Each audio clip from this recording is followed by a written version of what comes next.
మనం ఎవరైతే దేవునికి విలువిస్తారో, ఎవరైతే దేవుని ప్రాధాన్యత ఇస్తారో గుర్తుపెట్టుకోండి, వారి వంశాన్ని నా దేవుడు తప్పకుండా దీవిస్తాడు. దావీదు విలువిచ్చాడు. అందుకనే దావీదు ఈ వంశంలో ఒక్కడు కూడా ఉండకోకుండా సింహాసనం అధిష్ఠించకుండా ఉండడు. నేను అలా దీవించబోతున్నా, ఆశీర్వదించబోతున్నా. మనం దేవునికి విలువిస్తే తప్పకుండా దేవుడు మనకు విలువిస్తాడు.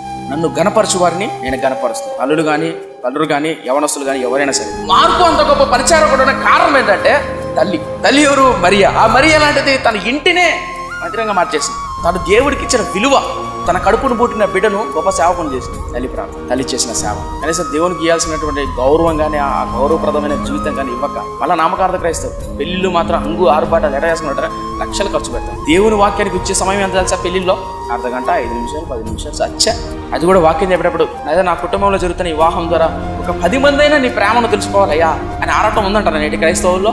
వేసుకున్న బట్టల్లో వేసుకున్న బంగారు చూపించుకోవడం సరిపోతుంది. అవునా కదా? అంత దరిద్రం తయారైంది. దేవునికి విలువ కార్యక్రమాలు ఏదైనా